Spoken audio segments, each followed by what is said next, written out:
For millennia, mankind has been very interested in understanding the natural world, and we use a variety of tools as extensions of our senses. Not only are we accumulating knowledge about our surroundings, but we've built cultural means of sharing that knowledge with one another to allow that knowledge to cross generations. Whether it was a cave painting or pebbles left in a particular order to give direction, we have tried to communicate with others to leave a record of what was. Recently, we've developed more sophisticated tools, whether they're telescopes to look at the stars or electron microscopes to look at scales almost invisible to the naked eye. If you think about the way that humans just perceive the world, we see in stereographic vision, we perceive depth.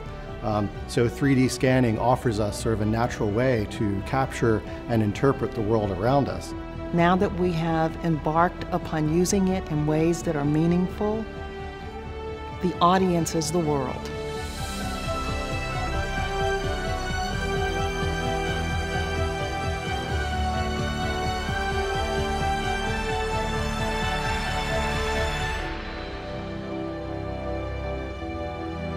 .3D in the museum world, in simplest terms, is measurement.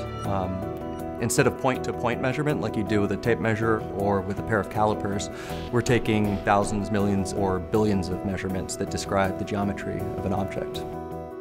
3D technology really affords us the opportunity to see an object from all angles, to tell the entire story of an object, front, back, bottom, top. You can create still renders from that 3D model. You can create video renders. You can even take the geometry and replicate it in physical form using 3D printing technologies or other rapid manufacturing techniques. We've scanned things as small as a euglossine B using micro CT scanning technology. And we've also scanned entire archaeological sites in Chile and Indonesia. You can also use X-ray telescopes that can document objects in deep space at an incredibly vast cosmic scale.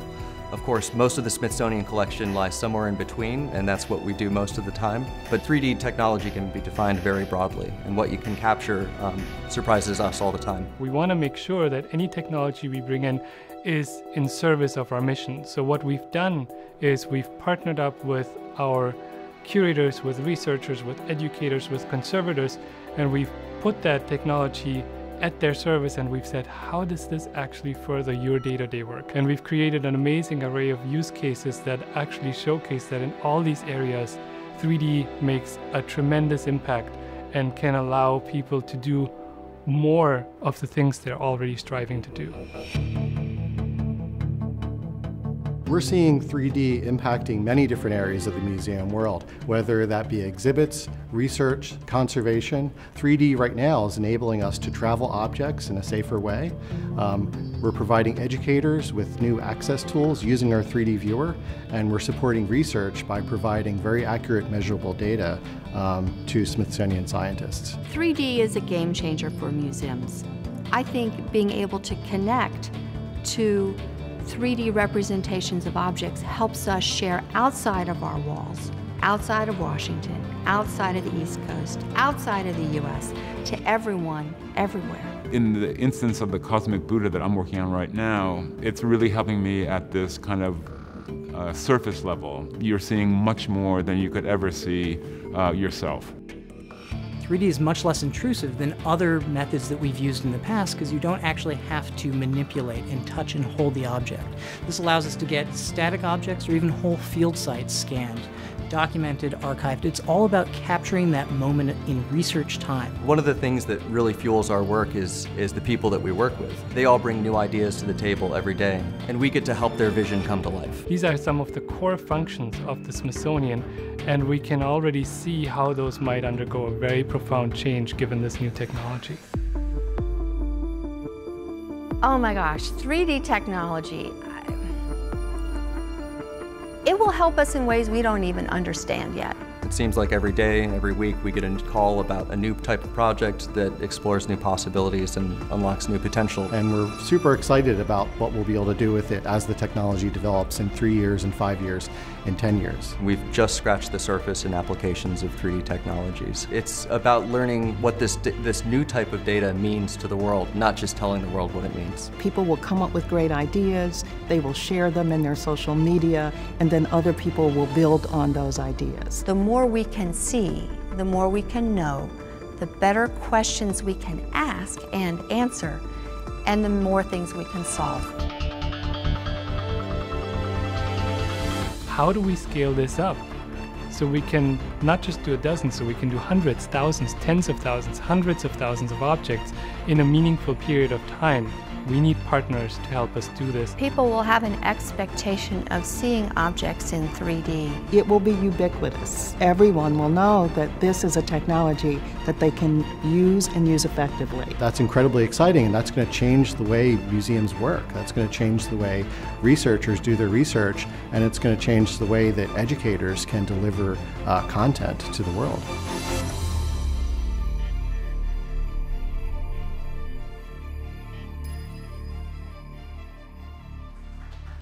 Good afternoon. My name is Sarah Allen. I'm a Presidential Innovation Fellow at the Smithsonian, and I'm excited to lead this panel, which I hope to be a discussion between our Smithsonian leaders, some of the leaders from our organization, and some leaders from industry who help make this happen. We're going to start by focusing on what has just happened. To really mark the moment, what is the technology that has been brought to bear to create what you've seen this morning? And then what does it mean to the museums and education and our world? Secondly, we're going to look at the big picture. Where is this all going? What's this going to become in 10 to 20 years? We're seeing just the beginning of this emerging technology. And then we'll close this portion of the panel by looking at, okay, back to the present, what are the next steps that we can take to bring this further? And then we will invite the audience to ask questions of the panelists and invite Gunter, Adam, and Vince back on stage to continue the conversation. So I want to start by turning to our friends from industry. First, Brian Mathews from Autodesk, who is Vice President of Autodesk's Reality Computing Division, as I'm told it's now called. And tell me about the creation of this 3D Explorer. How does that let us see things in ways that maybe haven't been yet mentioned this morning and let us see the world in a new way? Yeah, well, thank you. I think, really this is a first step. If you think of what Autodesk's mission, and it's very compatible with the Smithsonian's mission. It's to help everyone imagine, design, and create a better world. So if you don't know Autodesk, we're a software tool maker who helps creative people model in 3D. And so bringing that technology that comes from industry and from Hollywood and from architecture and engineering, bringing that to an educational realm, I think is something we're really committed to and really exciting. Taking the next step from what we saw this morning, from that Explorer, I think are going to be more analysis tools, this ability to not just see what's there, but maybe compare different things over different periods of time, compare two different models to each other, compare things like structure and material properties. I think another thing we're going to see in the future is the resolution. If you think of how computer graphics, we saw Paul DeBevic this morning, over time computer graphics or even 2D photography went from very low resolution digital photography to what we have today. And there was a tipping point where digital became more important than film, and it really was a question of resolution. So I think as we look forward, we're going to see the resolution of scanning increase, the resolution of internal scanning, material scanning, and then things like 3D printing or the realization, how we experience these at the back end, whether that's augmented reality or other methods. Great. Next, I'll turn to Ping Fu, who started working with the Smithsonian as the founder of Geomagic, and then comes to us today as part of 3D Systems, as Geomagic was acquired earlier this year, where she's now Vice President and Chief Strategy Officer. So tell me a bit about how we've taken these 3D scans and turned them into these printed objects that we can see around us today. Sure. So when I started Geomagic 17 years ago, I was very much focused on how can we capture our real world, real people, or things that are either too small to be seen by our eye or too large for our brain to comprehend, and bring them into the digital arena And once they are in the digital format, for example, Autodesk software could take it and do a lot of wonderful things with it. So I was thinking of actual to digital, and atom becomes the bits. And now I'm focusing on the other half of the equation, which is we have a lot of digital content today. How do we bring them into actual? And most of the time, they are not just replication. Much time that once we have something in the digital arena, we can compare, study, change, modify, and then they come out to be something that's rather different. And this, so today we're focusing on breaking down the barrier between the actual and the physical. And that already happened in music, it's already happening in publishing, but we live in 3D world. So 3D sounded like really new, but it's not new because we really live in 3D world. It's just the next frontier of technology that would allow us to do more. And to me, what's most significant with 3D is that we're not just viewing the data, and we're not just sharing the data. We actually use those data to do things that impact our everyday life. So we start to use the data. Great, thank you, Ping. Next, I'll turn to Michael Raphael, who founded Direct Dimensions to provide rapid solutions to 3D problems. Michael scanned the really big, challenging objects, and I'd like to invite you to tell us a little bit about how that was particularly challenging and what it meant to bring those objects into this virtual world. Okay, well, thank you all for coming and letting us put a voice to this. So my company works with 3D scanning technology. We've been doing this for nearly 20 years. I helped develop some of these tools many years ago that you saw in some of the videos that Vince and Adam are using in the field. One of those, for example, is the Faro Technologies imaging tools. So when it comes to projects like these that we've completed, these and many, many others, it does take a great deal of tools. If you think about the physical world and you look around, and as was mentioned, Paul Dubevik earlier mentioned how complicated the real physical world is in terms of lighting and some other issues. It's especially difficult when you think about the scale of objects and the complexity of objects that go from very small things like the bee that the Smithsonian you've seen, as well as the Wright Flyer, and even larger like buildings and other things that are in the real world. So it takes a great deal of tools, it takes a great deal of experience. We've been doing this, as I said, for almost 20 years, having helped develop some of this technology. We have an amazing team and staff of experienced, well-trained technicians and engineers that mount efforts and campaigns to go out and tackle projects like this for the Smithsonian and many other museums and sculptors and artists and industrial companies around the world even. Lately we've been getting deeply into movies and special effects. That's really fascinating work. But it does take a great deal of patience to put these plans together, to come out and bring the right equipment and not forget something and get on site, get that information. You have usually very frequently one shot to get it all. You really want to come prepared with the right set of tools, the right technicians and experienced personnel, and then finish that job completely. All right, thank you, Michael. Now I'm going to turn to our Smithsonian leadership. We have a great group here with Kirk Johnson from the Director of Natural History, Claudine Brown, our Assistant Secretary for Education and Access, and Julian Raby from right here at the Freer Sackler Galleries. And I'd just like you, before we leap ahead to the great possibilities of this, reflect a little bit on the technology that you've seen and you've experienced as Adam and Vince have gone through and your collections and brought them online, and what does this mean to the Smithsonian today and to other museums and education? I'll start with just the object in my hand. I can cavalierly hold up this delicate fossil from Panama. It's a fossil skull of a porpoise. And one of the great things about studying rare fossils from the earth is that they are rare and they are delicate. But I can swing this around without fear and I can also share this with researchers. And it used to be that something like this, there'd be one in the world. And in fact, there is just one example of this species known. It's from a single site in Panama.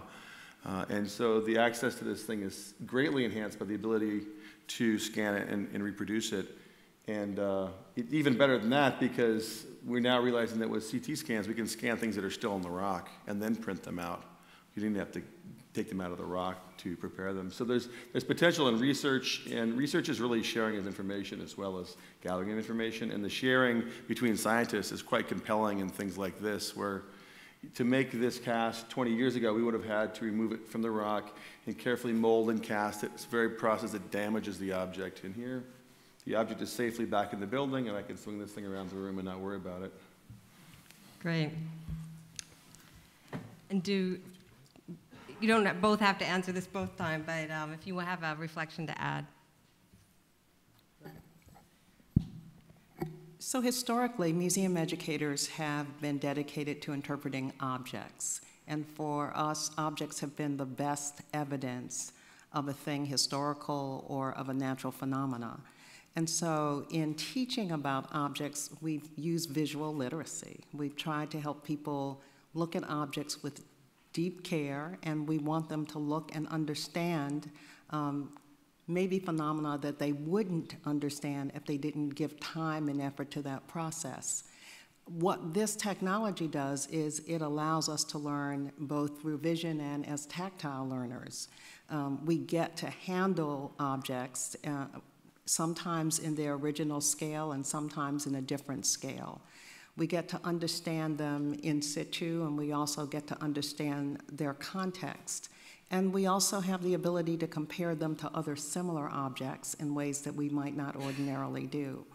So some of the key tools of educators are being implemented and used in the process of this technology. But the other thing that I think is more exciting is that museum educators have been involved in a maker culture for as long as I can recall.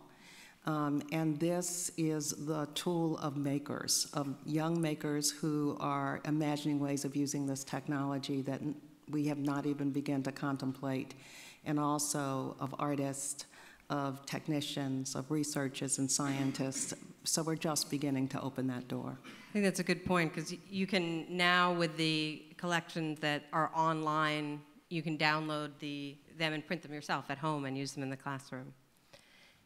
It might be worth thinking about some of the accepted limitations of our museums. Can you hear him? Yeah. Right, okay. Essentially, we've torn objects out of their primary context or their subsequent context.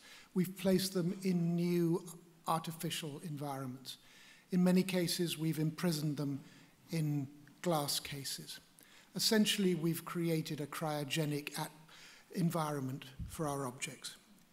If at the same time you think of the over-reliance in the 20th century on 2D photographs, framed, passive relationship between the viewer and the photograph, the object photographed, no sense of time, as we saw today, insistence on single lighting sources. Now think of the change that we've seen today, and this is a change with 3D, which is operating on two levels, and we've concentrated today, I think, mostly on one level. That is what I'd call the level of focus on a single object, and it's amazing what can be done there. There's a whole other level of discussion, which is about creating a physical context around the object that is not so much about information, but about creating an emotional link, that neural link that will encourage people to learn more. So while I applaud the emphasis on data and new information, I think we need also to be concentrating on the extraordinary potential of 3D for creating a completely new museum environment. I think that's a good point, especially from the perspective of how we perceive art and the limitations typically of art reproduction, that we can really see things differently now. So I'd like to invite you to ask questions of our industry guests or reflections on where, if you follow the dots, the sparks that we've seen today, what you've experienced with the three-dimensional opportunity, where does this go? What would you, if time and money and technology were no limitation, what would you like to see happen? I'm not sure that it necessarily needs a huge leap in technology. We heard today about the cosmic Buddha, of which there's a little mini-me version down there, and how an abbot might have explained the narrative scenes to explain the different concepts of the cosmos, according to the Buddhist creed. We're not even beginning to think of the way in which those abbots' words might be relayed to the viewer, so that we're combining oral and visual. We haven't touched on the issue of sound in museums. We haven't touched, there are a few museums now doing this, on the extraordinary capability of smells to conjure up memories. So I feel that there are many more dimensions to explore here. Exactly. Do you have questions or ideas from industry in terms of what we might see ahead of us? So I'm really interested in having this technology in learning spaces. And some of the museums at the Smithsonian are using design thinking, which means that young people are solving real problems and they are also creating prototypes. And we know that you can do 3D images in lots of different materials. So I guess I'm interested in knowing if we wanted to create fully blown curriculum, if we wanted to share it with learners and educators across the country, how expensive would it be for people on the other end to begin to work collectively as a learning community to begin to act in this way? I won't ask you for a detailed cost analysis at this point, but if we can imagine, limited public education funds, at some point, what are the kinds of materials that will be available to the classroom where people can teach kids hands-on and they can feel free to experiment with these technologies as easily as they would with paper mache of the old days? I think, really what we're talking about is democratization. The technology is there, it's very expensive, it's very manual. I think some of the things that you've seen with what the Smithsonian is doing with the 3D Explorer allows more of a crowdsourcing approach. There's crowdsourcing at many levels. Certainly, you can crowdsource the acquisition with things like photography, which is effectively free at this point. It's on your cell phone. But as far as some of the learning materials, there are schools working with cardboard cutouts, for example, that you can put together. The fact that it is really just in a web browser, that it's as easy as embedding it into your lesson plan as a YouTube video would be. We're seeing these massively online educational systems come into being, these online universities. And anyone, of course, can author content on the web. So just like in the music industry, when you went to a digital form for music, it enabled a lot of creativity of where the crowd could remix that music. It wasn't just the original artist that mattered. Now everyone has a voice, not only to experience what the Smithsonian has done, but everyone has a voice to now author their own version of this content, their own lesson plan, their own experience. Are there other insights that you folks have who are really embedded in the technology about things that we at the Smithsonian or people who have a more layperson's sense of what's going on, that opportunities that are afforded by the things that are really emerging and not yet at our fingertips? Well, the point on not object but experience is really important one. In the past, we're completely changing how people will experience of the museum. Whether or not you walk into the museum, that you become more of a participant rather than just passive observant, or that museum is coming to you.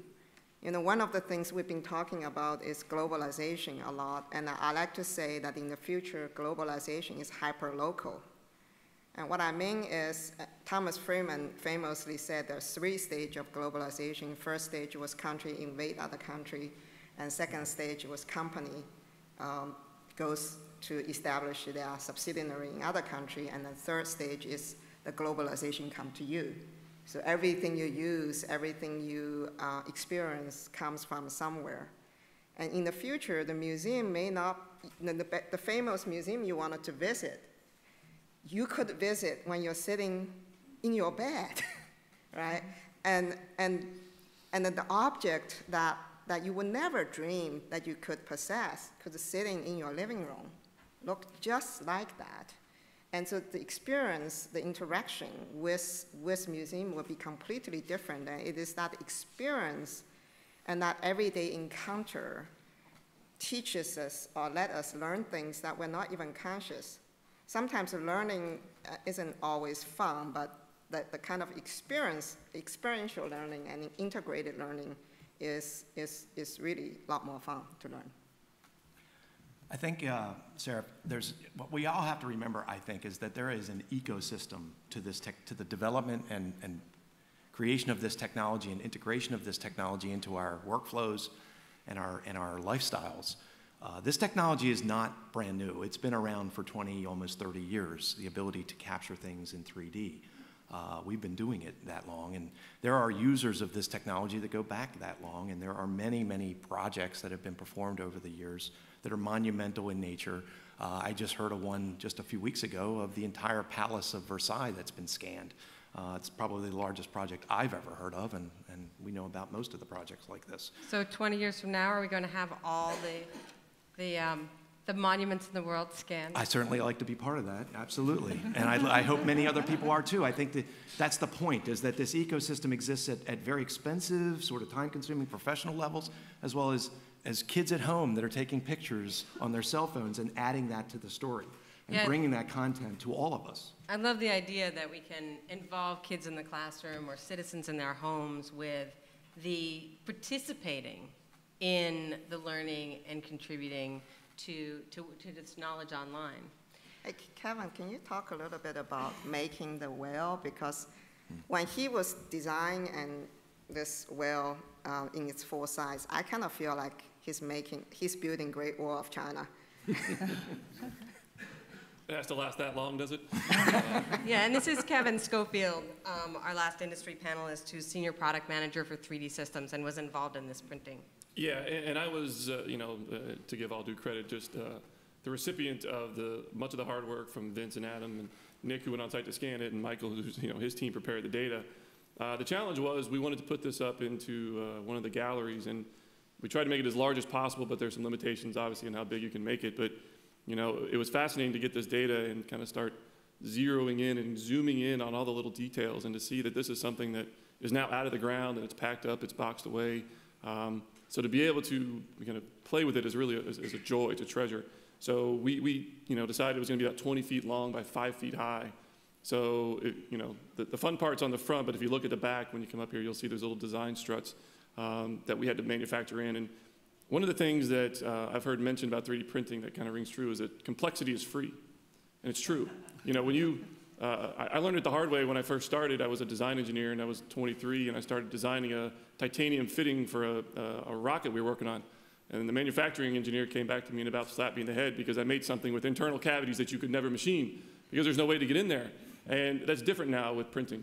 I don't have to worry about mold lines and the way it's going to be pulled out of the mold and things like that. You just print it. You just hit print. So, Kevin, what you're saying is that no matter how complex this three-dimensional object is, it's the same cost to print? Yeah, exactly. I mean, whether I made these brackets on the back, whatever shape they were, it doesn't really matter. The same, person's just going to hit the print button. I didn't have to worry about were they going to be machined or cast or injection molded or anything like that. And it's very liberating in a sense to have that freedom, because then we could also optimize it for weight, which was very important too, because it's going to be hanging on a wall. We didn't want it, pulling away and crashing down. So we tried to make these as light as possible. That's why we were able to kind of hollow them out on the back. So it's one of the things that printing and 3D modeling give you is the ability to make very complex shapes relatively free.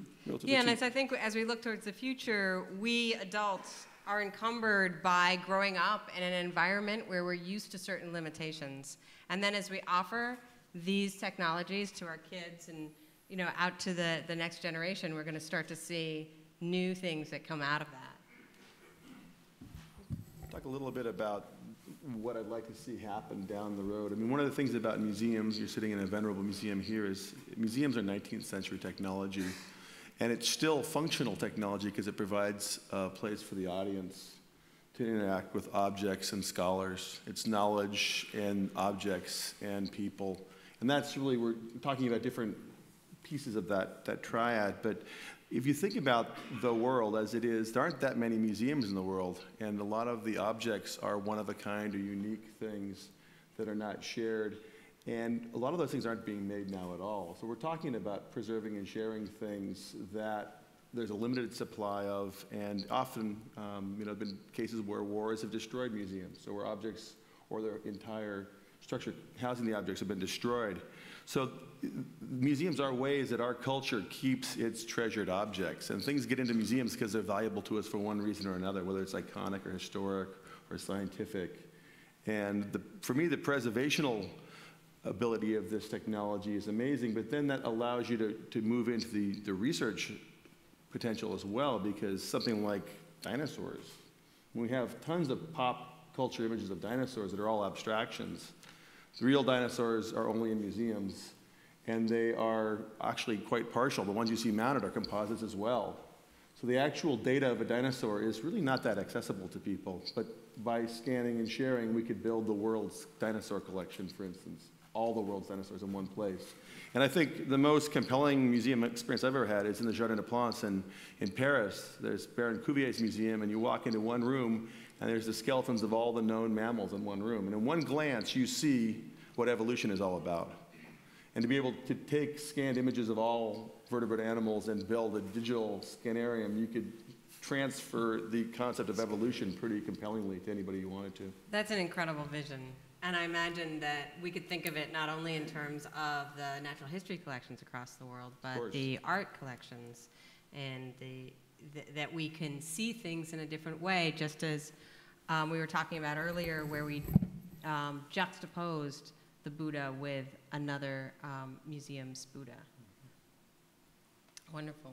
I think that you touched on an interesting point there. If you look at some of the weather events that have happened in the last few days, if you look at some of the wars that are going on where there's a lot of cultural heritage in Afghanistan, Syria, you name it, if you look at accidents that happen in buildings, these treasures are in these wonderful buildings, but buildings have a lifespan and things happen. And what is our backup copy? You would never operate a computer, you would never take your dissertation and not make a backup of it.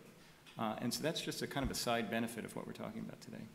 Yeah, and to add on that preservation value of it, I think technology always need to transcend humanity. With the availability of this technology, we not only can preserve them, we can carry our collective memory and a collective treasure and hand it to the future generation. And I feel like it's our responsibility to use it that way. Keep in mind also, this technology was largely developed over the last 20 years from industrial applications with more, deeper pockets that we certainly don't have, and often is the case in the museum environment. But the beauty of it is we get the benefit of that today. That cost has already been borne. These technologies and capabilities exist, and museums need to take advantage of this and get out and just do this today. They don't have a choice. You must start in order to make your way through these collections.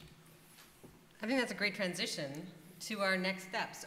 Did you have one more thing to add? No, just the point. I mean, there's a lot's been said, obviously, about the preservation aspect of this, but we also saw this morning the extraordinary potential for projection, as it were, not just recording the Elgin marble fragments as we know them, but to be able to put them back on the building, and then, as we saw, repaint them, so that you get a much better sense of what the original building would have looked like.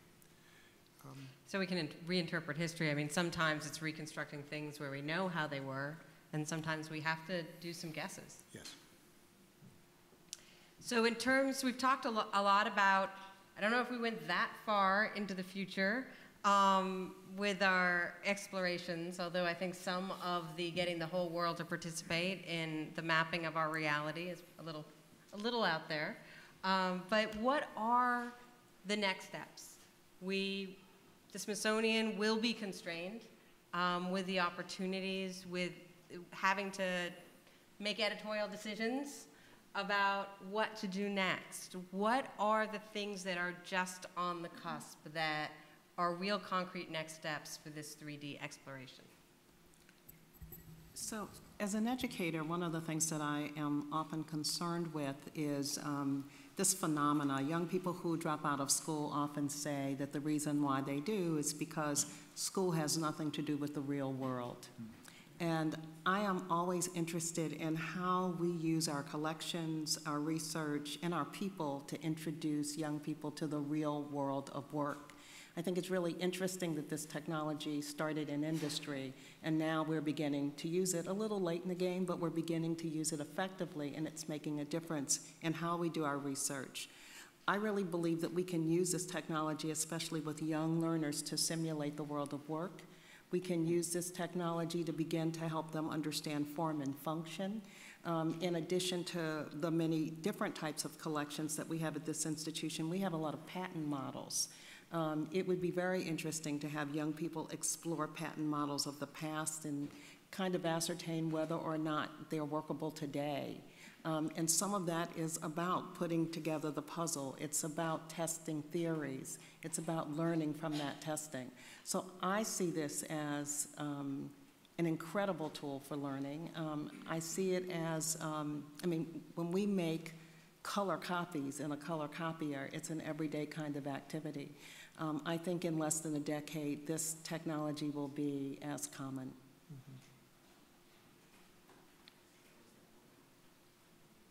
Do you have thoughts about what you all would recommend as what are the things that you're just anxious for the Smithsonian to take the next step to do? One of the things I want to applaud Smithsonian is to put those data in public. Now today we have a small collection of charter objects, and I like to see how we can scale this, right?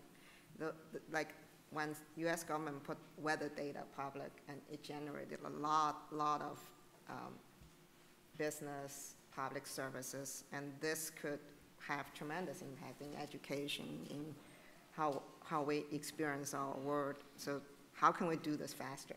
How can we scale this? I think we're at a real transition point here. While the technology has been around for decades in many forms, it hasn't been easy to use and it hasn't been cheap. And if you look at what happens with technology, unlike many other industries, things become cheap very, very fast. I mean, the power of the computer in my cell phone is many times greater than the power of the computer in the space shuttle. And the cost is considerably less, I would say. And so if you think of what's happening now in this, what I call the reality computing space, which involves these reality capture devices, laser scanning, photogrammetry. I mean, the Xbox Connect device is about a $100 reality capture device. And that cost seems to be going down, by half every 2 years. So if you project that forward, the cost of capturing 3D data is essentially free. The cost of manipulating that data has been one of ease of use. And that's where I think a lot of us tool manufacturers in industry, we see an opportunity not only for education to make this easier to use, but for industry as well, to be more inclusive. And then on what I call reality experience. So there's the capture, there's the analysis and modeling, and then experiencing reality. We've seen things not only like this Explorer viewing, but augmented reality, 3D printing. There's these other ways of experiencing reality, and those are getting cheaper as well. So I think we're really not only at the end of the commercial, but we're really at the very, very beginning.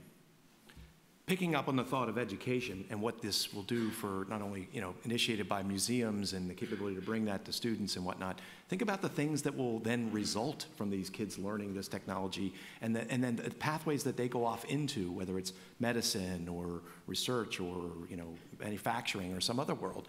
I mean, certainly bringing these skill sets into these other, crossing over into these other worlds of specifically business-related activities, things that they're going to be employed doing in the future, is magnificently important. They need these fundamental skills and capabilities to do this at a democratized low price point level now, which exists. So now the question is, how do you start that process?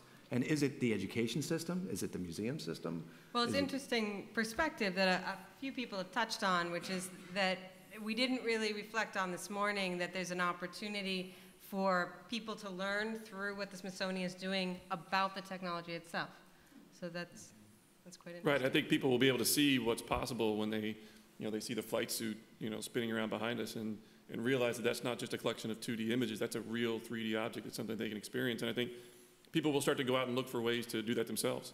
And that's part of what you're saying is, there really needs to be we need to make scanning more accessible, lower cost, more portable, more affordable for people to put it in their hands. I mean, the equipment that we all use is somewhat expensive, somewhat complicated, but you hold up your iPhone. I mean, you think about every day, people go around taking pictures.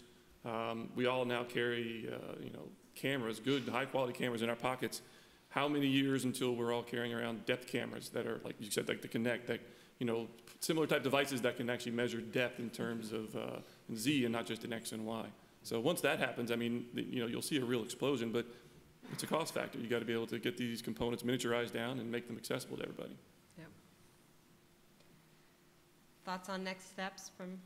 No, but I think what you were saying, Sarah, is that you want to encourage the Smithsonian not only just to put up charter objects, but also to tell something about the process of 3D visualization.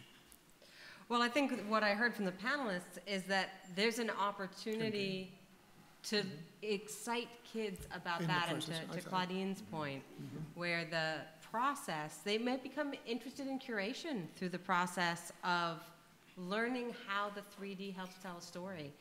Where up until now, kids are exposed to this technology primarily through entertainment and Hollywood and games. So now being able to see it at the museums and in their schools maybe will excite something else. There's an additional thing about museums, which is when people visit museums very often, if they get the chance to go behind the scenes and encounter collections, they're stunned that collections exist behind the scenes. They think that collections only exist to be exhibited. So there is a potential for museums to take advantage of this, to use it to explain why we exist. We're not just places of exhibition. We do knowledge creation, and we preserve the treasured objects of our culture. And that's a difficult, surprisingly difficult message to deliver. And this is one more tool for delivery of that message. I must admit, when I came to the Smithsonian, I had no idea the depths of the research that happened here. And I admit that I was one of those people who thought that all the stuff in the back room was just waiting to be put on exhibit. So it's worked once. So how is it that having these 3D objects, do you think, can help tell that story of the research that's really what these collections are used for mostly? Well, I mean, you see it in all the examples in front of you, but it's this whole concept that there's data there now.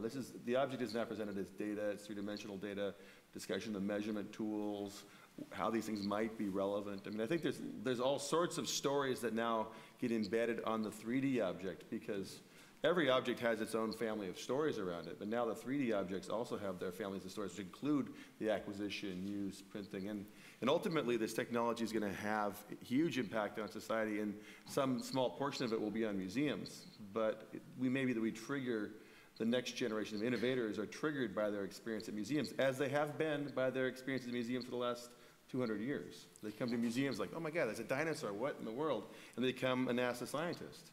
So this is part of the inspiration package that you get with museums. You're opening people's eyes, you're catalyzing curiosity, and you are creating the energies of innovation in the future. I think there's an analogy in the 2D world of the poster. I mean, how many of you went to university and saw in the dorm room some beautiful posters hanging on the wall? And did that presence of a poster drive down the importance of a museum and visiting it? If anything, it created an awareness, an appreciation, and a desire to see why that poster was made. I want to go see the original. think a critical point here is when you talked about the depth of research, that we're actually at another tipping point, which is the democratization that's been mentioned actually mostly by people on my right. Absolutely critical here is we have to begin to change the presumption that people within the museums are somehow the keepers of the secrets. One of the great aspects of this is the way in which everybody can share. And one of the particular points I like was the ability for people to upload their own videos so that, for example, the Northwest whale cap could be enriched with videos and stories from other communities. And I see the potential here for broadening input away from the notion that somehow it resides with the museum that holds the objects. That's a great perspective, because we talked earlier about this potential for all the museums in the world to collaborate. And this democratization allows for a collaboration for people to add their perspectives, the experts out there who are private citizens or affiliated with universities or kids that are learning or people doing their dissertations can add to the knowledge that's in the museums. I think we have lessons to learn from cell phone usage. And when I first came back to the Smithsonian, I went to see the Origins of Man exhibition, and everyone was taking pictures. And there's some museums that you can't take pictures in. And so I was just really interested in how people were using that museum. And so I asked a number of people how they were using the photographs and what they were taking. What I observed, though, which was interesting, was that there were people who were photographing objects, there were people who were photographing labels, there were also people who were filming film, which I had never seen before. So the first person I asked said to me, this was a young boy, he said, "My parents make me go to educational places every summer, and I document them because at some point I'll have homework and I'll be able to look like I was interested."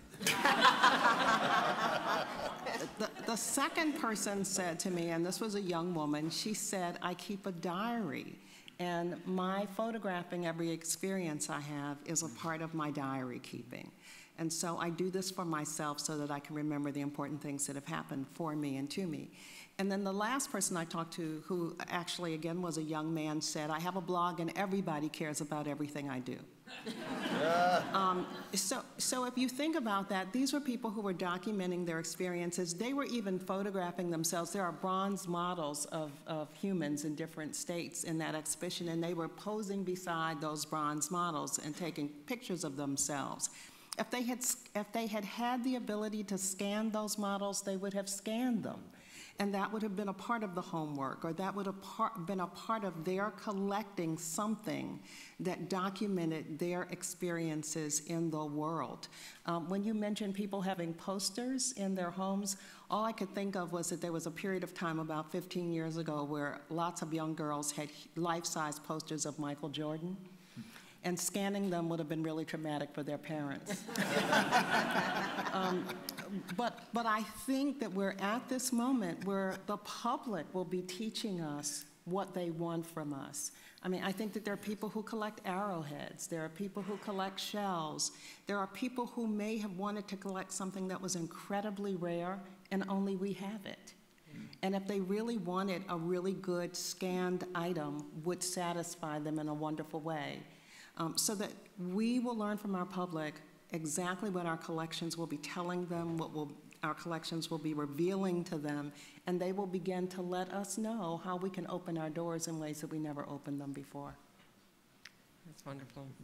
Well, if you go further to, this is not immediate, but go further to the experience of a museum, it's not only like now we can print replicas like earlier. You said you can just take something and pick it in your hand. and this movie, was that Night in Paris? I remember last Christmas, someone asked me, like, if you can pick a period that you want to live, what period would it be? So, I mean, if we can actually not just see the experience, but live the experience, live in the dinosaur time, or live in the 18th century, when you go see it, because you can make things that even costumes can be reproduced, right? nothing is not touchable. So you can actually interact. We were at the Art and Industrial Museum, we're talking about experience. We were talking about the experience of the future. I really want to experience the past also.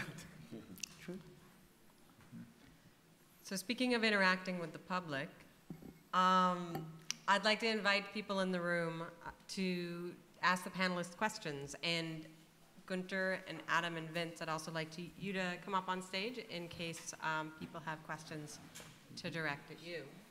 Yeah. There's seats. Speaking to, are there mics? Oh, no. I'll try to repeat the question in the white shirt.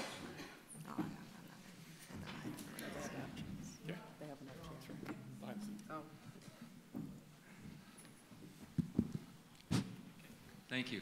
Hi, I'm Barry Joseph from the American Museum of Natural History. I'm just really blown away by everything I've seen today, and I just wanted to start with that. The question I had for the panelists was about in the areas of education. What literacies do you think people need to have to be able to start to think about and understand as educators and learners all the possibilities that we're learning about today, that you're talking about, and as well, what literacies do you think being involved in digital fabrication in museums will help develop amongst folks?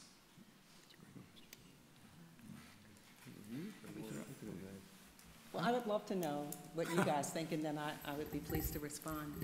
I don't think I have anything pithy there. If you have eyes or hands, actually, I've got an interesting story. There's an artist, Cosmo Wenman, who does reality capture on famous sculptures, Greek sculptures mainly, and he 3D prints these. And in the museum, it's always do not touch on these priceless objects. But a blind person came up to one of his exhibitions, and he makes 3D printed replicas based on some of the tools that we have for capturing these objects. And this blind person was able to experience some of the Greek classics at life size. And that was a really interesting story. So when you talk about what literacy is required, I think it's eyes or hands or ears. I think this is approachable by anyone, and that's part of the democratization. It's not just the ease of use of the tools. It's not just the cost of the device, but it's that we live in a 3D world and we already know how to work with the world. And so what we're really doing is taking these stories and making them approachable. I think that's a good point, although in the real world we can't see inside things like some of these lovely CAT-scanned objects. So maybe somebody else can speak a little bit to what kind of literacy lets us push beyond the bounds of the real world as well? Well, we run a lot of science fair on the weekend. Actually, Kevin and some of other engineers, they just volunteer their time. We do it for K-12. And I agree with Brian, it doesn't really take that much for very young students, even first grade, to come in. You put the tools in their hand, and they may stumble a couple of times. Very quickly, they will get what they are doing, because what they are doing is what they are experiencing every day.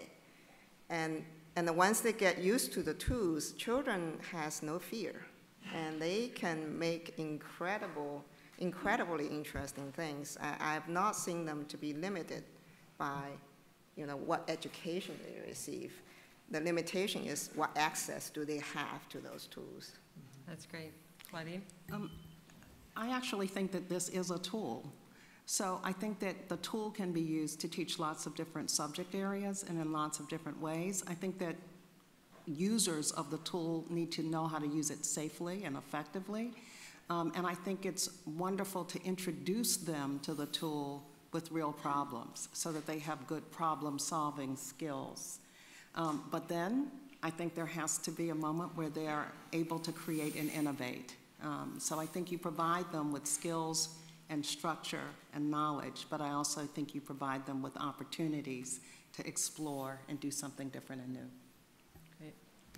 We have another question?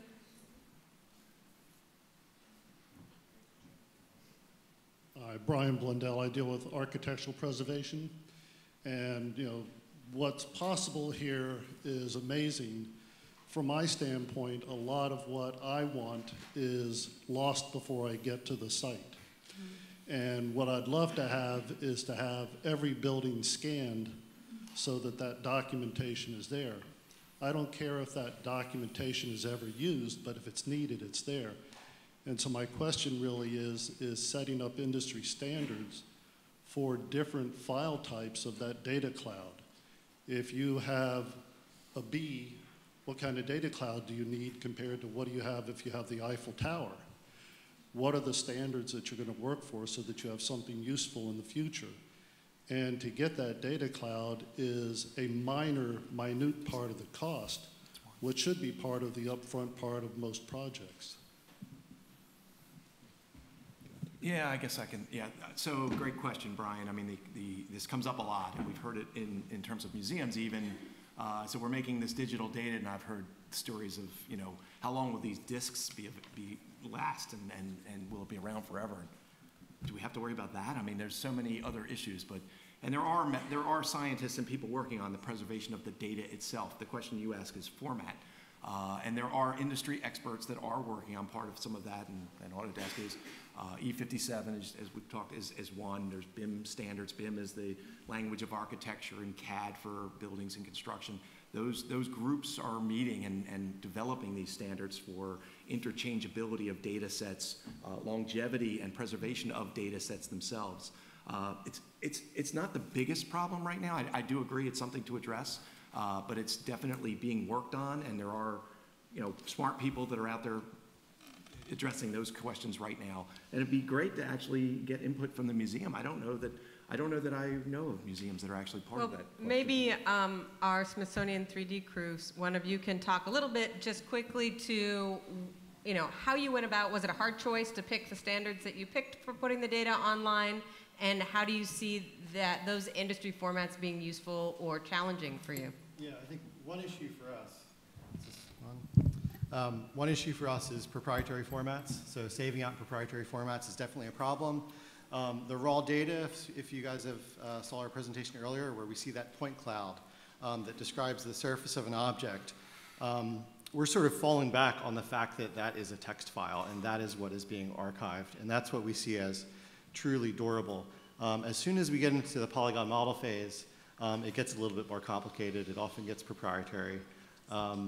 So those standards don't exist, and that's sort of up to the museums to come together and start to figure that out. And this issue exists for all forms of data. It's not just 3D.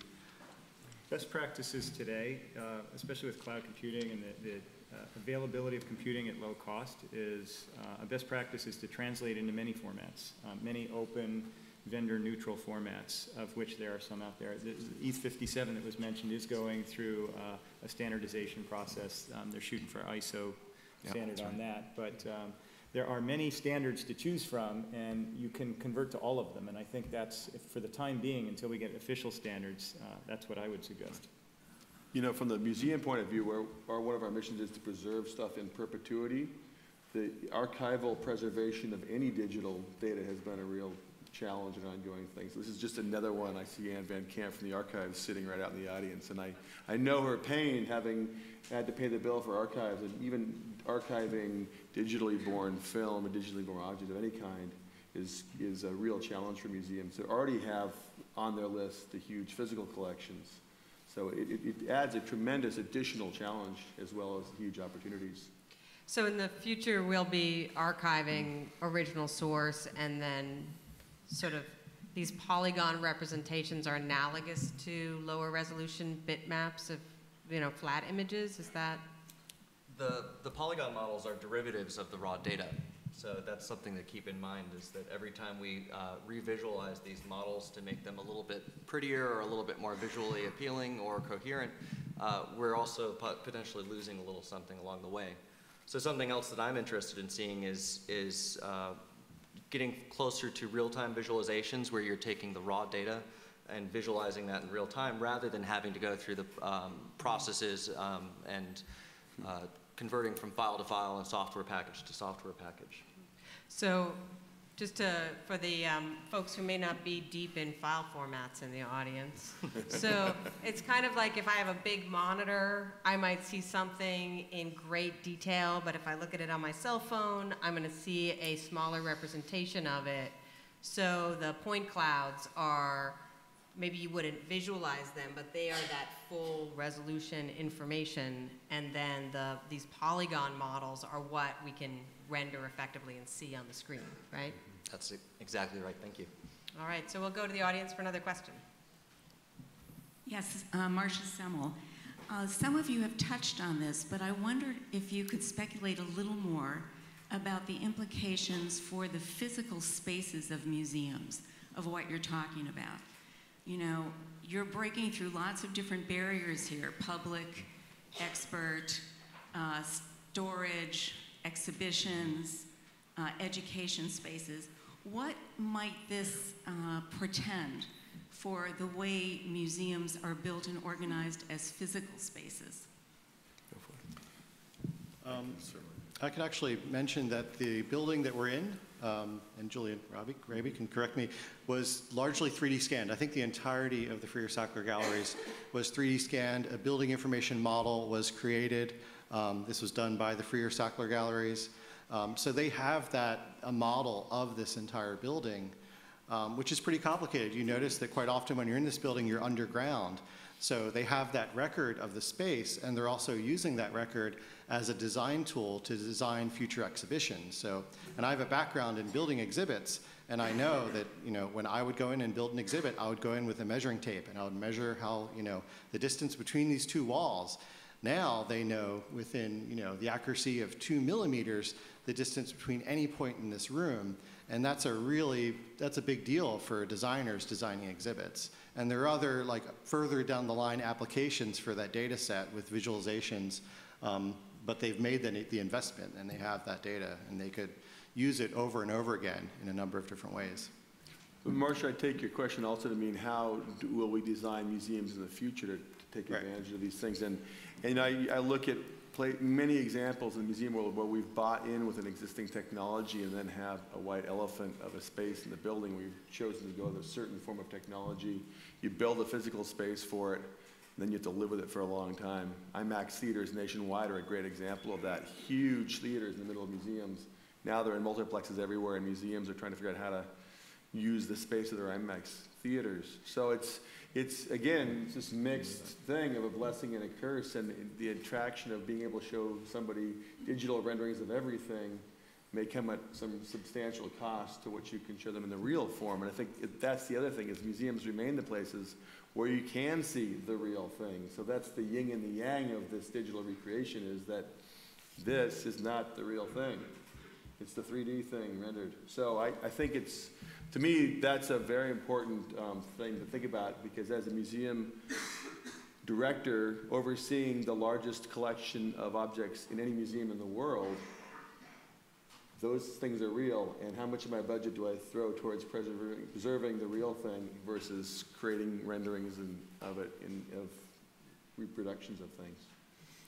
Yeah, I think it's an excellent question. I think experimentation is part of the answer. I think that's a really good point. And so, but not doing it because of some of the challenges is probably not the answer either. It's somewhere in the middle. I take curator Keith Wilson, who talked about his cosmological Buddha earlier, and we saw a visualization in the 3D Explorer. But Keith's got this vision about doing a full-size 3D print right next to the original that you can touch, putting a touch interactive display on this using projection mapping. We use a series of projectors projecting onto that 3D printout. And in the museum, you touch the surface, that part of the pictograph comes to life, and you have a narrator who tells the story or can project onto the object the different levels of Buddha's enlightenment, for example. So telling the story of the curator through a replica that is alive. Much like the online experience, you can make a physical manifestation of that. And I definitely see there's potential for amazing interpretive things. I'm just sort of saying we have gone down paths before, and one of the things that as a museum director I always think about is experiment, yes, but don't buy in big until you know your audience really, really loves it and will love it for a long time. Well, to your point, imagine having the ability to take information in from your audience through crowdsourcing and having the information model, the building information model in 3D with some of these objects in 3D and allowing the public to participate in that process. Mm-hmm. You know, one of the spaces where some of that experimentation might happen at the Smithsonian is the Arts and Ministries building, which some of you had a tour of yesterday, and that's really a space where we can take some of the risks that Kirk is talking about. You know, we don't want to invest in putting things into a space that then have put us into a box. The Arts and Industries building will be relaunched as the Smithsonian Innovation Space, and we're hoping to have a 3D presence in that space. And I hope we can use some of that space to do those kinds of experiments and see what actually has traction, and make some small bets that hopefully can pay off big. So when we really do invest in a big way in a museum setting, in a permanent way, semi-permanent way, in a museum setting, we actually know what we're doing. We're not making a bet at that point. We actually have an understanding how the audience reacts, how sustainable it is, and all those factors we can take into account. I think that's a great idea for experimentation, and I'd love to hear if there are other thoughts on the panelists or stories you've heard of your staff imagining a future exhibit that they'd like to see with this kind of technology, either deepening research or history or whatever. So, I mean, we had lunch in a completely unforgettable place, the International Gallery. Well, that's just been given to African Art, which is our adjacent museum, and to the Sackler. And we intend to use it as an experimental space that is neither a digital space, nor an object space, nor a performance space in the traditional kind of categories. It's something that will morph, not just from one phase to another, but actually many of these different functions at the same time. There's a slight problem of cash flow at the moment, but apart from that, we're determined, because the ability to juxtapose objects with 3D context is something that I don't believe has been well exploited in the museum field as yet. So are you suggesting that something like a avatar-like virtual setting could be used to illustrate where our objects might have existed in the real world? Yeah, I mean, actually,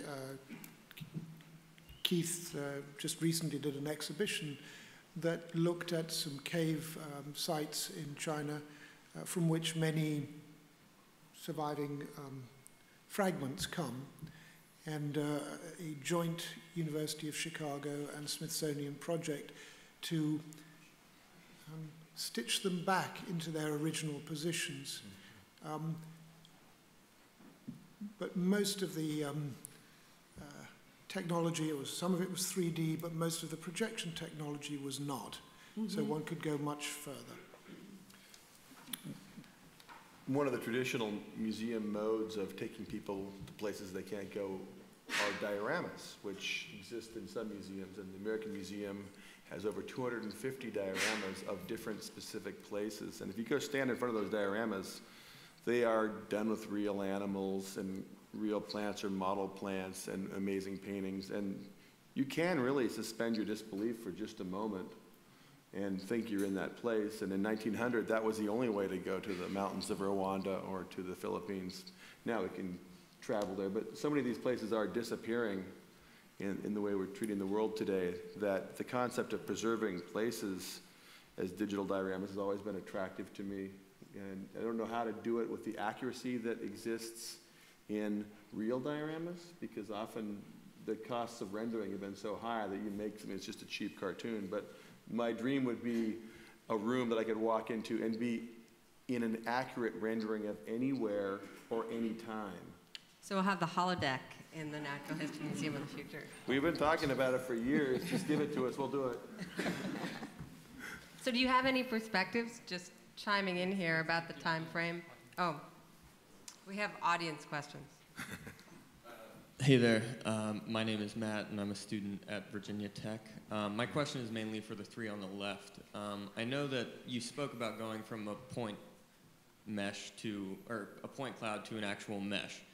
And quite frequently, these meshes are so big and so dense that they bog down regular Maya.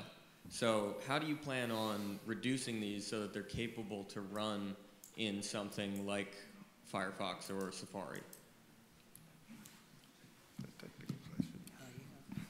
So right now we use a lot of the same modeling tricks that you'd see in Hollywood or that would be used to down-res a model that you'd use in a video game, which have to be very, very lightweight. So what we do is we take that super high-resolution texture and we map it onto a bunch of 2D maps to sort of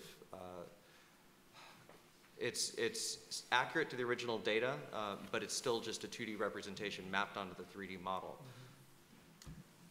Actually, Brian, can you chime in on this as well? Because you did a lot of the magic for us here. Yeah, and there's a bunch of new technologies coming out in this realm. I mean, it's pretty technical stuff. The problem of working with really big data, actually there's somebody in the audience here, Tatiana Zambazova, who has worked on this problem for the last couple of years, is that we're trying to get to a new paradigm where you don't have to use RAM, where you can bring in these many hundreds of millions or billions of points and work with them really through what's called a spatial index. So organizing a hard drive, a disk drive, to work with very large data sets interactively. So there's a lot of research that's going on in various research institutes. In our companies, I think we're all working on this. So the problem's well understood that data's big. But there's some new techniques coming out on the market to work with very, very large data. Did that answer your question? Yeah. Great. Other questions from the audience? I'm Eric Hollinger from the Repatriation Office of Natural History, and my question is for Vince and Adam and possibly Kirk, who's had experience with this recently. Could you comment on the challenges and opportunities that indigenous communities face with this technology?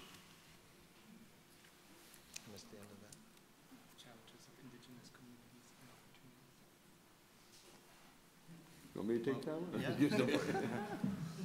I mean, I think the really thing that's interesting to me is ownership of the object. And with the killer whale hat that was digitized for the Tlingit people of Southeast Alaska, there's deep clan ownership in that original hat, and in fact in the digital rendering of that original hat, such that even the digital rendering of that hat belongs to the clan, and they allow us to exhibit the digital rendering.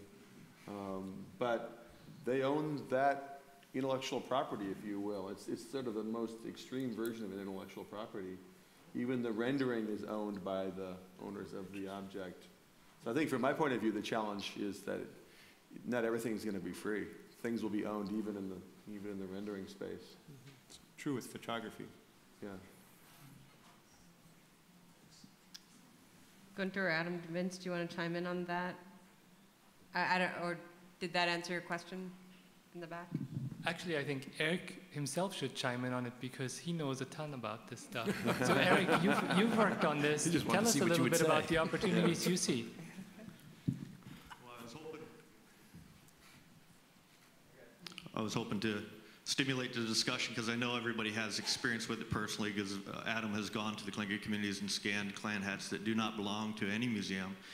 And with the trust that the community has had in the Smithsonian, what they did with the killer whale hat, clan leaders brought forward hats and allowed the museum to scan their objects that had been in their possession for hundreds of years and never been out of their control because this technology allowed security.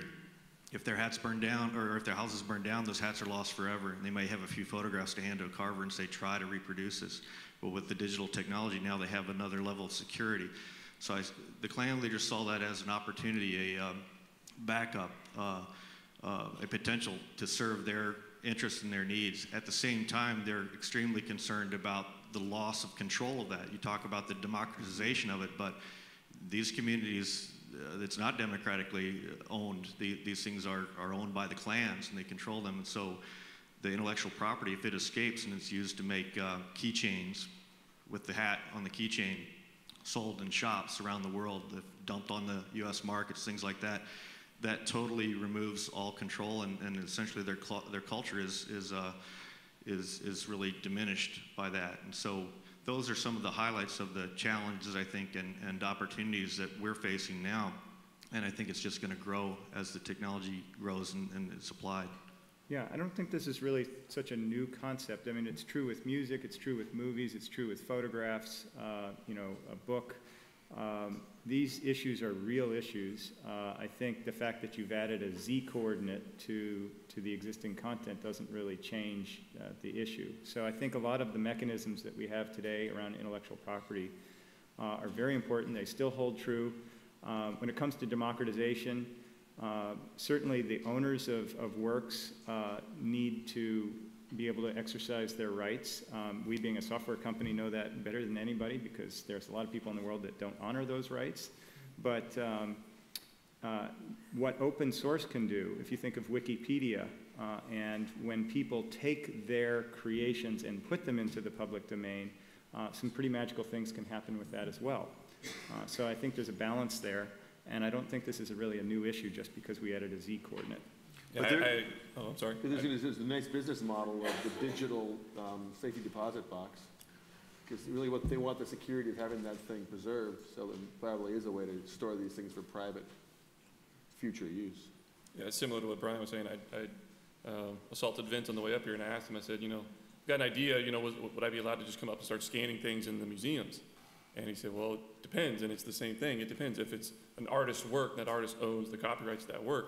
So it's not just a free world. If you suddenly gave everybody a scanner, it doesn't mean they can just go out and start crowdsourcing the digitization of everything for you. The same rules apply. So, it's an interesting question to consider is, what would you do if you walked in and someone's sitting there with a scanner scanning the mammoth, or something in the Natural History Museum, or if they were scanning the Buddha, is that an issue or is that a problem? I mean, I know people are allowed to take photos of it, but it's just a matter of what they do with it. That's where it becomes a problem, I guess. Yeah, I think it's a very interesting question, and it's one where we have a lot of different use cases to apply. There are a lot of Smithsonian Museum collection materials that are basically in the public domain, and we have a lot of freedom in what we do with those. And then there are objects such as the one that Eric represents, where there's a lot of sensitivity, and rightfully so, that we obviously have to respect. And I think overall, we always have to balance our actions against our mission. If the mission is increase and diffusion of knowledge, how can we best meet that while also being very clear about our actions being legal and our actions being respectful to those who've entrusted us with these objects?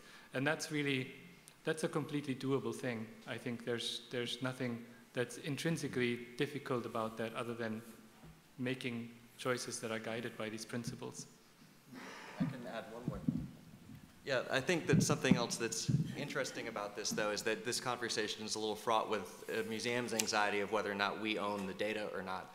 But what was really cool about the project is that we almost provided a service for a culture to deliver their own message on their own terms, and that's something that is quite new, and I think that was really powerful in that experience. So it's a new construct, I think, for us to think about using this technology. Another question? I'm Herb Mashner, Director of the Idaho Museum of Natural History. This is a problem we've dealt with quite extensively. We've now have 15,000 3D models online, many of which were owned by other museums or other Native American groups or other organizations. And it's really a fascinating issue in the sense that except when things are not protected by law, such as things under NAGPRA or items of cultural patrimony and other, we have to always remember the fact that every $100,000 we spend is 22 families' taxes in the United States. Every one of us in a public context has an absolute moral right to make all this stuff available to the world, regardless of the implications of what that might be. And the people are demanding it. It's theirs. The taxpayers fund us. We wouldn't exist without them at any level. And they are our only relevance. And so this is going to be the primary means by which we do things. And we've spent a lot of time working with the National Center for Data Security and Analysis on digital rights and what these things mean. Can people take them and do anything they want with them? Oftentimes, yeah, they can in the public realm. If someone wanted to take that 3D scan of the Tlingit headpiece and alter it slightly and start printing keychains, they can certainly do that. There's nothing anybody can stop anyone from doing, regardless of ownership. And we've had the same problem. We've had a couple of private companies now that we've had to deal with, download some of our 3D PDFs and try to sell fossils that we've scanned. And it's a growing problem, but when it really comes to the big picture, we have to overlook those things and assume that these are going to be in the public domain. If they're paid for with state or federal funds, it's our responsibility. So do we have another question from the audience? Hi, my name is Rupert Chafal. I'm with Montgomery College. I was just wondering if the 3D viewer supports 3D stereoscopic displays. So the question was about, does the viewer support 3D stereoscopic displays? It doesn't currently. However, it's based on WebGL, which is an open 3D standard that makes it very easy to do that. You know, that's something that we could look at in the near future. Other questions? Hi, my name's Harry Abramson. I work with Michael at Direct Dimensions, and with you all too. The reason I'm chiming in is we were talking about archiving, and we're talking about the museums of the future. How would they use this technology? And I'm not a digital archivist, but I do understand that museums, one of their responsibilities is to protect these treasures. And when we have a digital treasure, we have the benefit of redundancy. We can save it in more than one place. Again, I'm not a specialist in this area, but I know there's challenges with saving digital data, but I do think the redundancy is one interesting thing. And when we talk about the Museum of the Future, all of these tools that we're working with are the result of convergence of many other technologies over years and years, and there's many new technologies that are coming around that we don't even have today to discuss or display that involve, you know, we mentioned the holodeck that you said. Well, that may not necessarily require a lot of space because it could be something that's worn on your head, for example. And I just think that the question I have is, wouldn't the acquisition of these 3D models be the safe start to these risky questions down the future of what will the future hold? Because by getting these 3D models, we can get the digital documentation and at least have redundant archiving until the problems are solved, if you will, so that when that next big thing comes around, you're already ready. All right, that's a great question, and I want to just restate the clarification between the digital 3D representation of the artifact and the artifact itself. Do you, well, I'd like our museum folks to speak about whether that is in fact redundancy and preservation, whether you even see it as a preservation activity at all, or purely as an accessibility mechanism, or both? It's all of those. I wouldn't use the term redundancy, but I think that, it's not. I want to clarify, I meant redundancy just for the digital data. Right. I recognize they're not actual, it's not a copy. And it's not, this is not a put down. Digital copy. Right. Right, so you can back up the digital data and you can't back up the physical data. Right. I mean, I think that one of the great aspects of this technology is that we are in a position now where objects that need to be returned to the original creators, we can have a record of those objects. When I first started working in museums, we had handling object collections that we could actually pass around and students could use. And many of those collections over time became rare, and they were then accessioned into the collection. And so we can still have handling object collections that are reasonable facsimiles of the originals, and this makes all of that possible. I think in terms of a historic record, you know, we have had paper records. Now we have digital records of the 3D object, and I think that it's powerful in all kinds of ways that we have not even begun to explore. So I think your point is very, very well taken. There's a little anecdote that I find very interesting about thinking about what the 3D data actually means, because I think it's a matter of time and perspective. So in the 19th century, a lot of museums sent out plaster cast artists into the ancient world to make plaster cast replicas of ancient ruins, of columns, of entire temples in some instances. And if you would have asked the museums at that point, are these as important as the originals or anywhere close, they would have probably said, nah, those are just the copies we make because we can't lug the originals back from Italy. But fast forward to a present time where a lot of these originals have been exposed to the elements, they have decayed further. At this point in time, there are researchers who prefer to look at the plaster cast because there's actually more detail there. There's more nuance there that they can't see on the original anymore. Again, I'm not suggesting that means the plaster cast has replaced the original, but what I'm suggesting is that the relative value of the data that was captured in those plaster casts actually changed over time. And it's quite possible that we see something similar with 3D data over time. You had a question over here. So I guess my question is, what would it mean to collect something virtually? And it's prompted by Nick's making a 3D printed copy and sending it back to the place. But that, in fact, although I think it's very praiseworthy, doesn't seem to me to cover the cultural heritage aspect of things, kind of collecting them, making a copy and sending them back. So what would happen if it happened the other way? So they had it and they sent us, or the Smithsonian, the cast. Right? How much data would you want to consider it an accessionable object as opposed to just something to hang on the wall?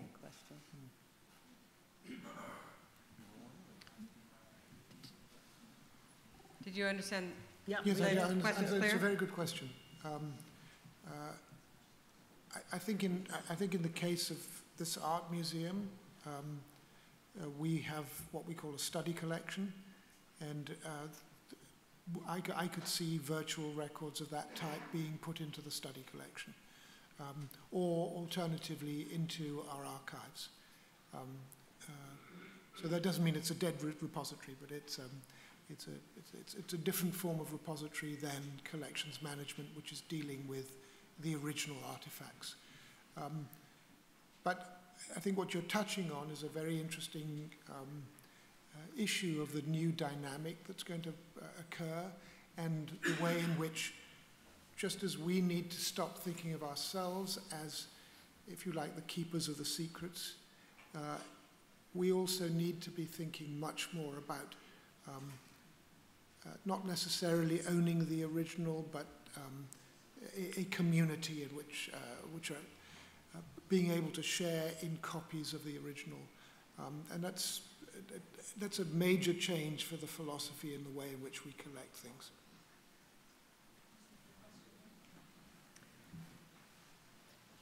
Do we have more questions from the audience? Hi, I'm Sandeep from NCSA at University of Illinois. As observed during this panel discussion, having content in a digital format always increases the possibility of collaboration between researchers from different parts of the world. So, I would like to know about efforts of Smithsonian in that direction as a future possibility.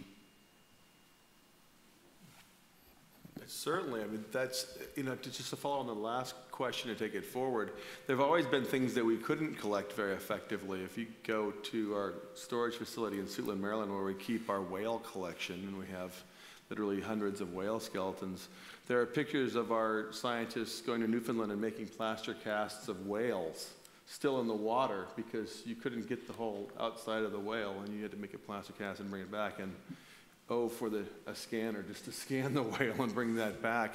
But once you've done that, then you have the ability to share information in a way that we've never had before. And I think that's, one of from the research side of the house, to digitize three-dimensionally objects allows us to do all sorts of things that we've never been able to share before. It used to be that if you wanted to collaborate with someone in Mongolia, you had to go to Mongolia and look at their stuff. And now it's just the internet 2 away. Additionally, in our education programs, we're experimenting a great deal with distance learning. And so we have students who are here who might be studying the same issue with students in Haiti, or at the Smithsonian Tropical Research Institute in Panama. There's a program where those students are working with young people in Arizona. We have not used this technology, but indeed they could be studying the same types of specimen and doing comparative analysis and learning and studying together. We believe that scientists and historians today work on a global basis, and our students should be learning to do the same thing. Thank you. You have another question?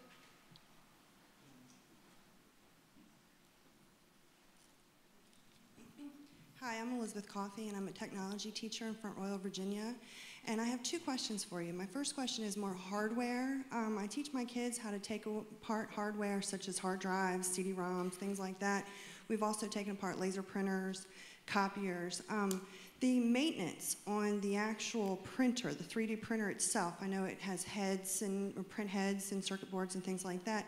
Is there a program out there that can teach future service technicians, field technicians, that can learn about the program itself? And also, is the Smithsonian thinking about starting a program to teach school-age kids how to use the actual hardware and how they can develop things like what you guys are developing today? There is one site at the Smithsonian that already has a 3D printer. The Art Lab Plus at the Hirshhorn Museum does have one, and it's a free drop-in after-school program. Students can do whatever they like from 3 to 5, and then they have mentors who help them with their work from 5 to 7. That's great. Does somebody from 3D Systems want to talk about the actual hardware of printing and the 3D printers in the industrial side, there's a professional people who serves those machines, but I think you're more talking about the consumer machines, which really just flourished in the last couple of years, and most of those consumer machines are not very robust, I would say.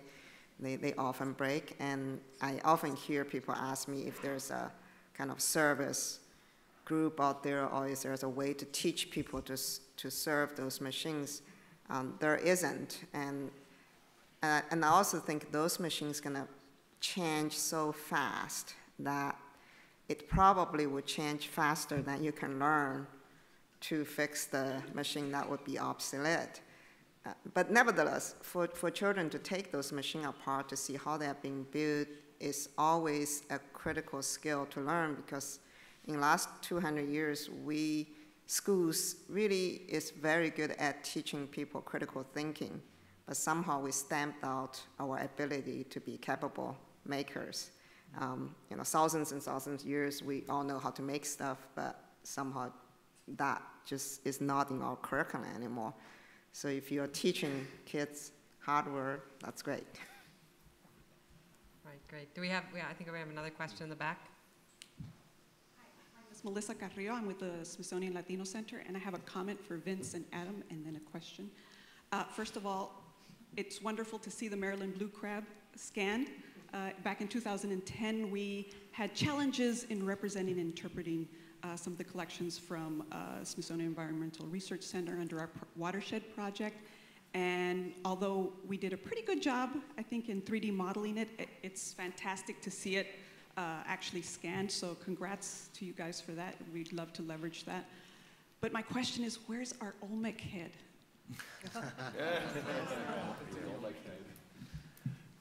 You can actually go see a 3D print and a replica that Office of Exhibit Central CNC machined in the castle. So it's not in the viewer yet. It's not in the Explorer. So, but obviously, yeah, we have a lot more objects we need to fill out in the Explorer. But yeah, Melissa, check out the Tech Gallery. You'll see 2 copies of it. And I think we have time for one more question. Hi, I'm Carol Butler from Natural History. I think we can all agree that the 3D scans that we've been learning about today are an excellent complement to the original object. They don't duplicate it in its entirety because they don't show the material it's actually made of, or surface chemistry, residues, a lot of the things that scientists and conservators might be really interested in. For our technical guests, do you think there would ever be a possibility of incorporating into the visual aspects of the scanning anything that would be like a gas chromatograph, mass spectrometry that could help also map the surface chemistry or maybe the internal chemistry? I think that would add a lot of research dimension and get us just another step closer to some of the elements that would make something much more of a duplicate rather than a complementary representation. Any possibilities? First of all, these things, you're not the only one the museum industry, and there's no question research demands those types of, or needs those types, or would like those types of capabilities. what you have to understand is that, again, this is an ecosystem, and these technologies are being developed, these capabilities. There's vendors around the world that are working on technologies like this. And you need to realize also that there is a world of industry and companies that are demanding this. And conferences such as this, outside of the museum space, in the industrial space, maybe gas and oil or aerospace, for example. I go to all of these conferences, and you will see this. So I think that my message would be to look around and don't just assume that this event is demonstrating every and all capabilities within not only 3D scanning and printing, but these technologies of 3D design and CAD in general. There's a lot of solutions out there that maybe you could cross over from these other worlds of industry into the museum space, and they're waiting for you researchers to demand those capabilities. I think that's a really good point, that this is an expression. It was talked about this morning as an experimentation. So I'd also like to toss the question back to our 3D team. If there's anything that you want to reflect on as things that you see out there as technologies that might inform the question or future scanning. Paul de Bevec's light stages, and how do we get one? Save your shekels. Well, I really want to thank our panelists. This has been a very engaging, illuminating discussion, and I appreciate all of the questions from the audience. Let's give everybody a big hand.